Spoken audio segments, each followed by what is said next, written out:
Donc je vais vous parler moi de ce qui concerne les progrès liés à l'automatisme et à la régulation au niveau de l'usine, du process. Donc on a abordé jusqu'à présent l'aspect plus agronomique, traitement de la canne, etc. Donc là maintenant, la canne va arriver dans l'usine et on va voir comment on peut optimiser.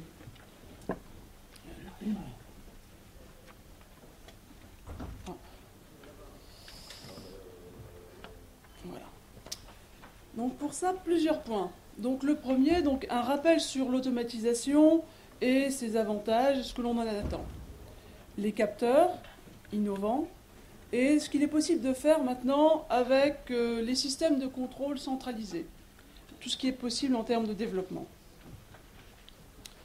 Donc premier point, c'est donc le rappel du rôle de l'automatisation et de la régulation. Donc le premier point, c'est donc effectivement de bien permettre une répétabilité des opérations et de conserver en fait les valeurs cibles du process tout au long de la période de fabrication. Également donc d'assurer une certaine stabilité de fonctionnement, donc en se référant et en essayant de viser ces valeurs de process cibles. Également, un point important, c'est aussi la limitation des erreurs humaines, puisque tout ce qui est automatique évite une intervention manuelle et donc un risque soit de mauvaises opérations, de mauvaises interprétations. Et également de mettre à disposition un historique de fonctionnement, soit sur la journée précédente, soit et aussi éventuellement sur la campagne précédente pour pouvoir se caler et voir quelles sont les déviations qui ont pu être observées. Alors, les conséquences de l'automatisme sont assez nombreuses. Le premier point concerne en fait le coût, qui est le point le plus négatif, puisque forcément ça nécessite un investissement qui est relativement onéreux, tant en termes d'achat d'équipements, mais également d'heures de programmation associées. Le point positif, c'est que la main-d'œuvre nécessaire pour faire fonctionner donc, le process est réduite. Par contre, elle est d'un niveau supérieur, puisqu'elle nécessite une qualification supérieure.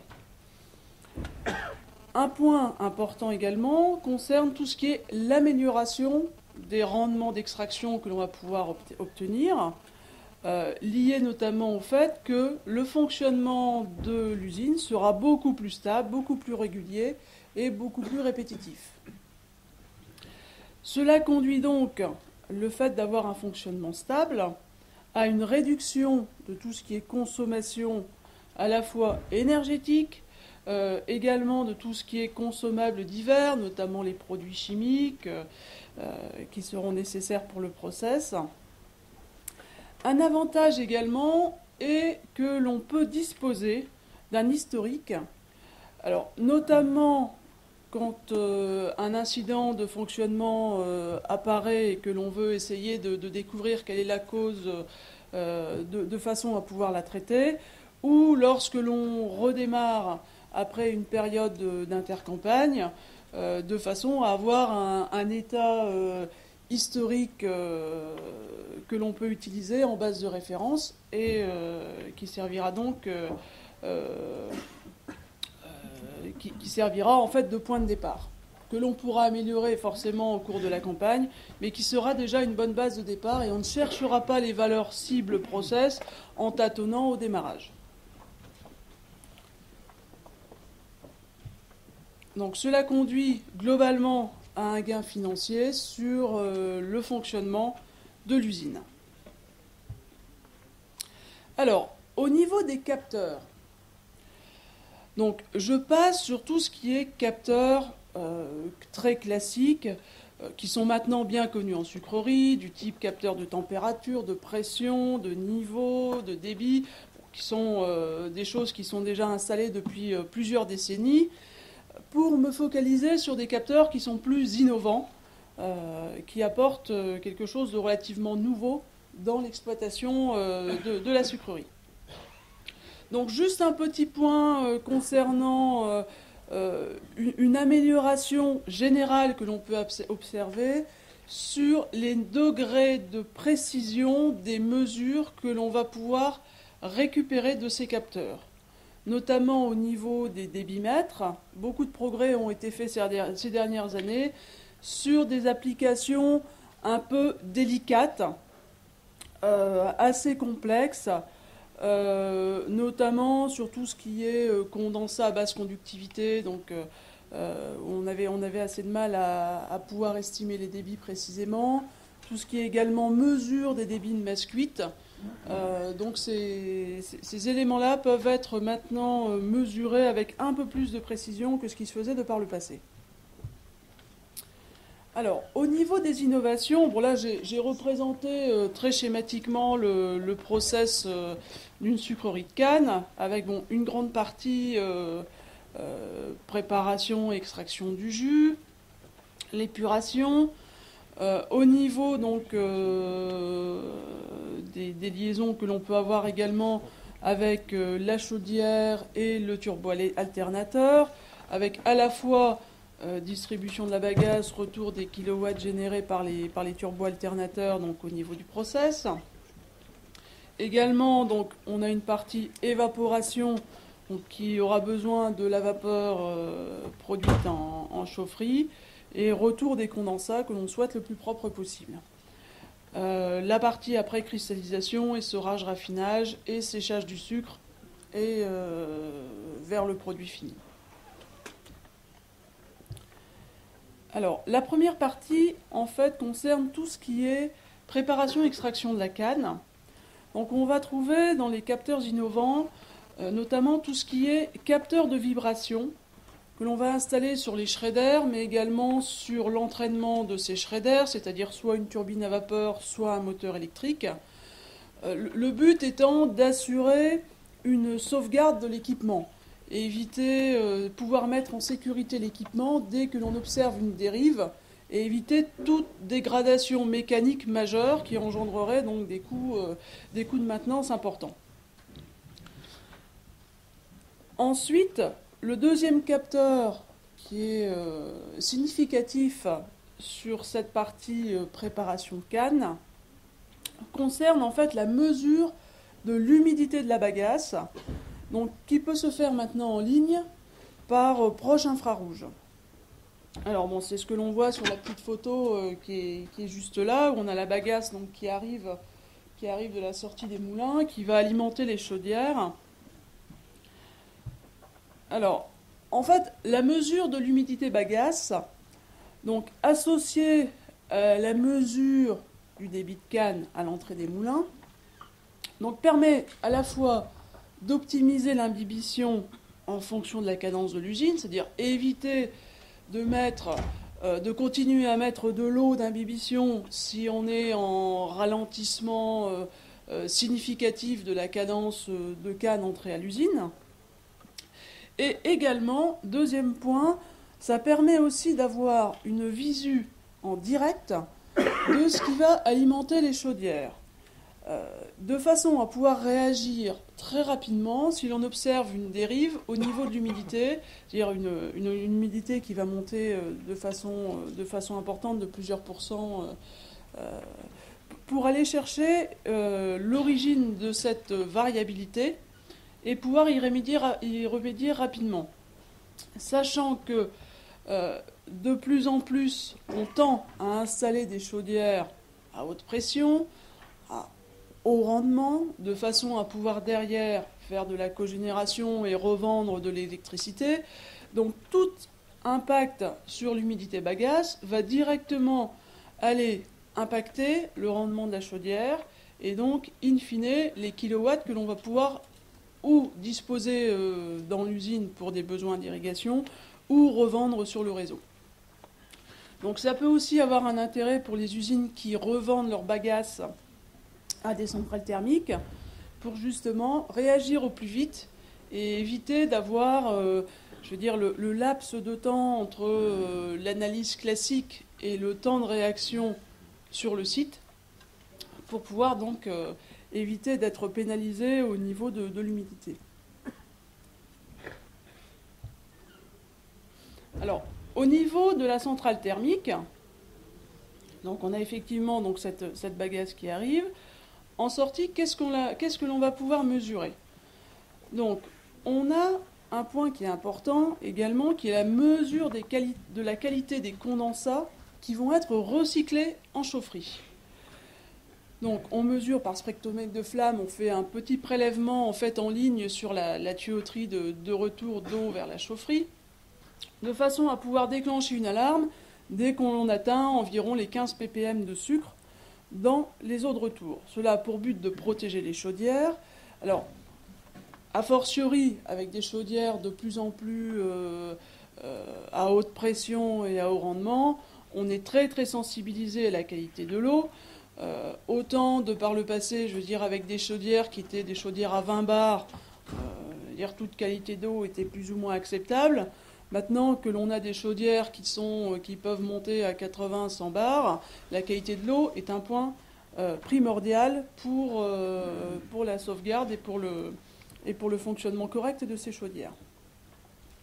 Alors, le deuxième point que l'on va trouver en termes d'analyse maintenant sur la chaufferie concerne plus un aspect environnemental avec les normes de rejet qui sont de plus en plus drastiques et surtout de plus en plus contrôlées maintenant.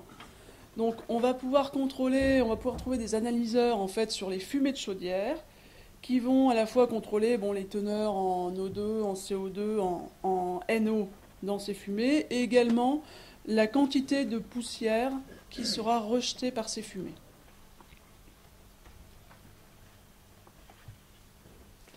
Alors, en épuration, on reste dans quelque chose de relativement classique, juste pour mettre un peu l'accent sur le fait que maintenant on peut quand même mesurer de façon assez précise la turbidité du jus clarifié en ligne.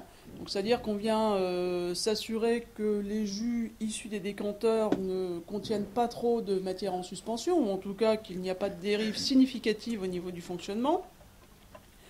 Et juste une application un peu particulière des débitmètres à signaler qui permet, puisque les débitmètres massiques maintenant permettent de réguler de façon très précise les teneurs en chaud dans les lieux de chaud qui seront utilisés en épuration. Alors, toute la partie évaporation, cristallisation et sevrage et probablement concerne des ateliers où on va trouver le plus de capteurs relativement innovants et récents. Alors, pour une raison qui est que l'on touche directement au produit fini, donc on en voit tout de suite l'impact.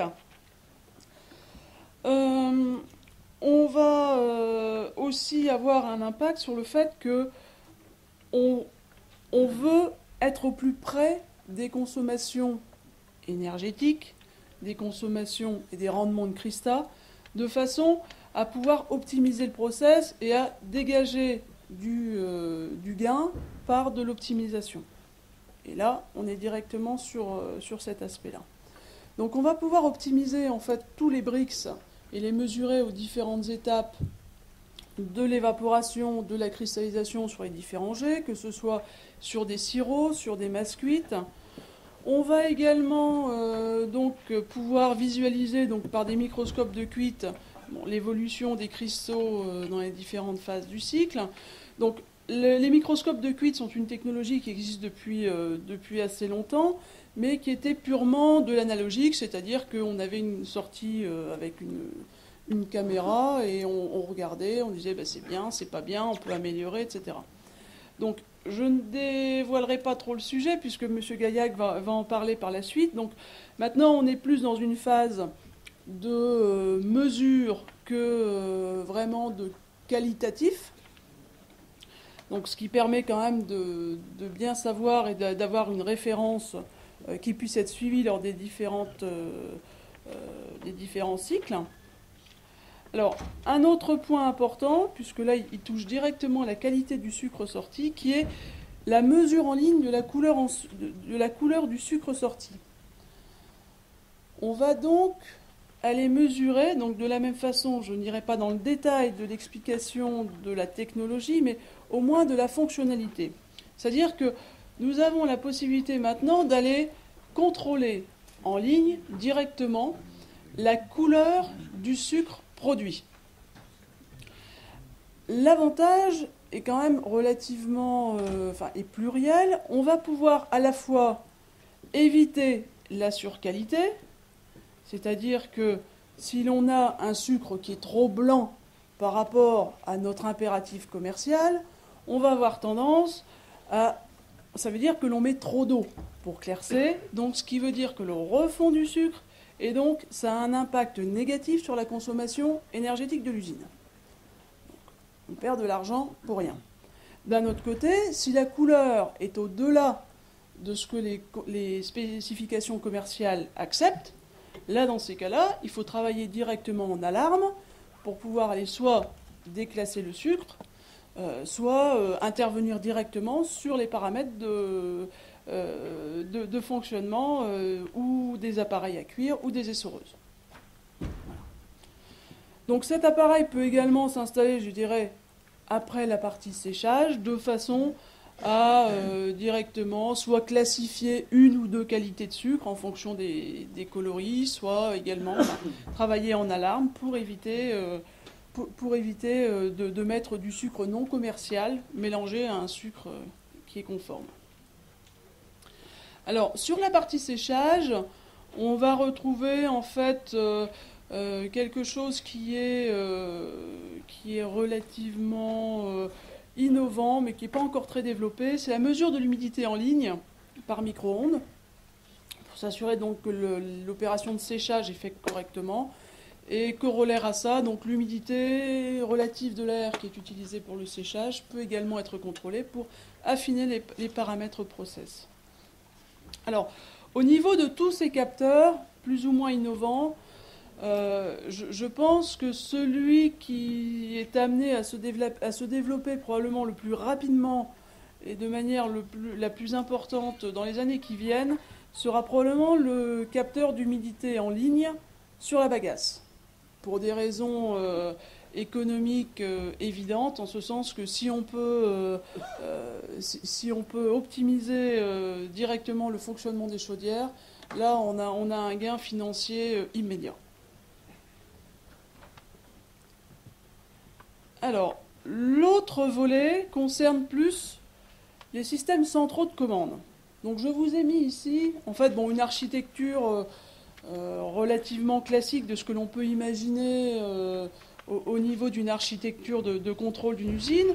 Donc on va trouver plusieurs niveaux. Donc le premier niveau concerne donc tout ce qui est capteurs, variateurs de vitesse, etc., qui seront installés sur le terrain, qui vont donc venir renseigner les automates, alors qui peuvent être répartis en plusieurs zones. On voit donc ce que l'on a de façon très classique. Donc on a une partie canne, entrée canne, cours à canne, préparation et broyage. On va avoir une partie plus process usine et une partie chaufferie et turbo-alternateur. Donc on va renseigner donc tous ces automates de terrain avec parfois des systèmes de supervision locaux, ce qu'on retrouve classiquement sur les batteries de broyage ou sur les chaudières. Tout ça va être en communication par le biais d'une liaison Ethernet industrielle et vient donc en fait alimenter un certain nombre de postes de supervision sur lesquels on va retrouver donc à la fois les postes opérateurs de contrôle, les postes ingénieurs, développeurs, etc. Mais on va retrouver également, c'est ce que vous voyez un peu sur le côté, des postes qui ressemblent à des postes de supervision, mais qui sont des postes de supervision laboratoire et maintenance, qui permettent en fait d'interfacer l'ensemble des informations de l'usine. Et on va avoir une couche supérieure sur laquelle on peut avoir des sorties diverses et variées, et puis éventuellement avec des interfaçages, avec des systèmes de contrôle de gestion ou autres. Alors, juste un exemple de ce que l'on peut, donc, ce que l'on peut faire après. Donc, l'architecture, je vous l'ai décrite, donc elle permet en fait bon, la fonctionnalité classique de contrôle de la sucrerie, mais également elle permet de développer maintenant des fonctionnalités complémentaires. Je vous décrivais il y a peu de temps donc, le poste de supervision du laboratoire.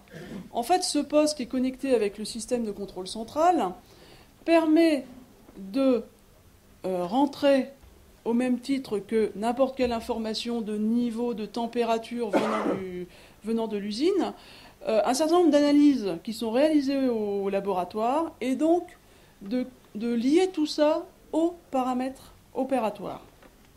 Le but étant, dans ces cas-là, de pouvoir récupérer des bilans, des infos, qui serviront pour la gestion de l'usine. Alors, là c'est un exemple assez concret, obtention du rendement de la cristallisation. Alors, donc, au niveau des débitmètres de terrain, on va récupérer donc, le débit de sirop de l'usine. Alors, pas. Voilà. On va récupérer également bon, les encours principaux de fabrication. Le laboratoire va pouvoir rentrer dans le système donc tout ce qui est analyse correspondant à ces produits, Brix, Pol, etc.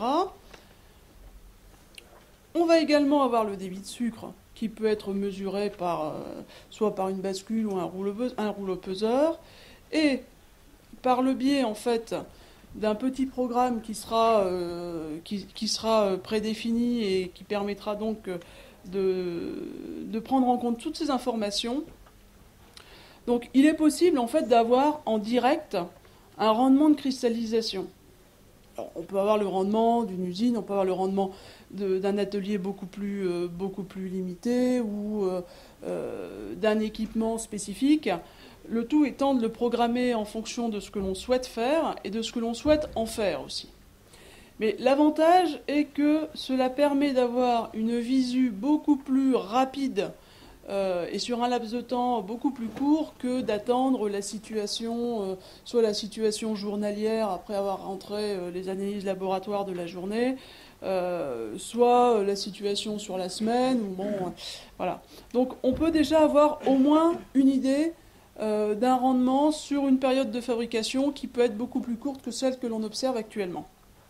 Et aussi, ça permet de voir les dérives que l'on peut observer. Alors, autre exemple, maintenant, c'est tout ce qui est maintenance préventive. Donc, les turbines à vapeur, turbo-alternateurs, Schrader, etc., disposent généralement de capteurs de vibration en ligne.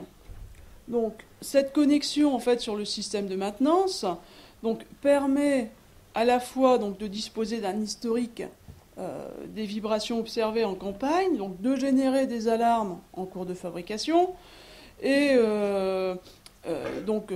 forcément de protéger le matériel en générant donc des chaînes d'asservissement et des protections de ces équipements.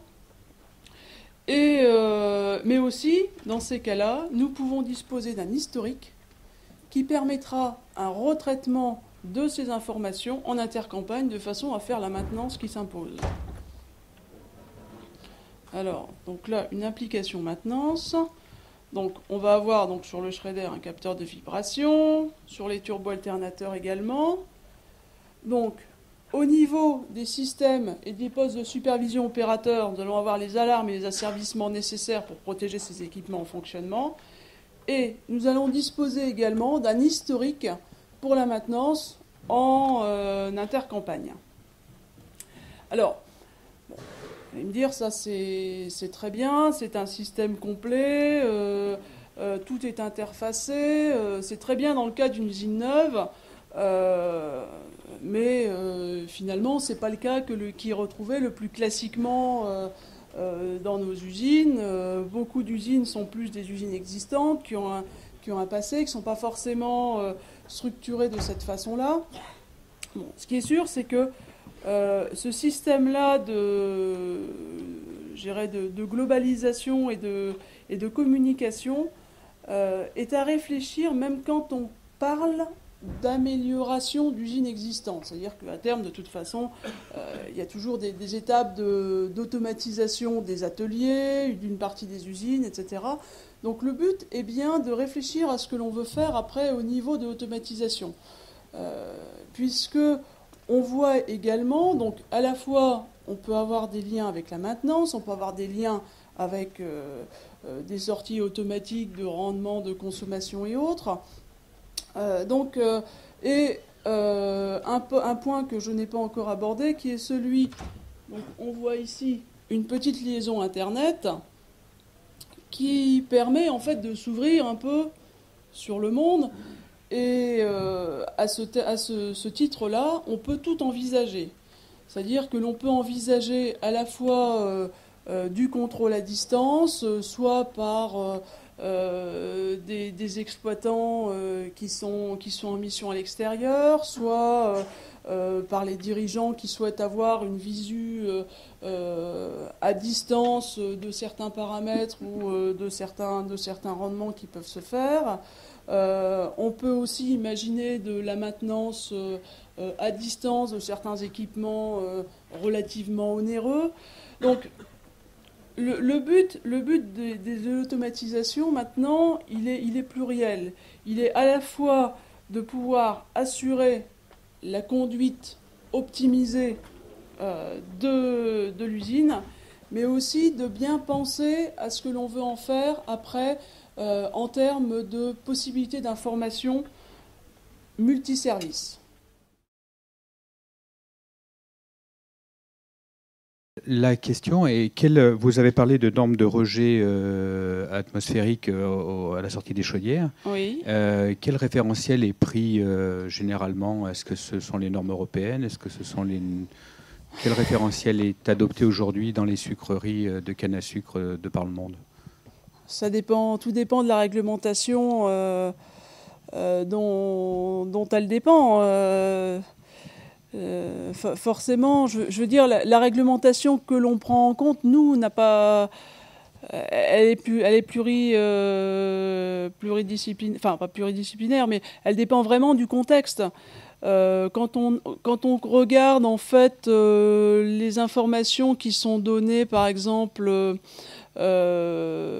au niveau des rejets de poussière dans l'atmosphère, on est en norme européenne, on doit être aux alentours de 50 mg par normomètre cube. Enfin, je ne sais pas, M. Bourillon, si vous avez plus que moi au niveau des rejets européens ce qui s'impose. Mais au niveau mondial, il y a 2 niveaux aussi en fonction des capacités des usines. C'est-à-dire que pour les petites, je crois que c'est 150 mg et pour les plus grosses, ça doit être 100.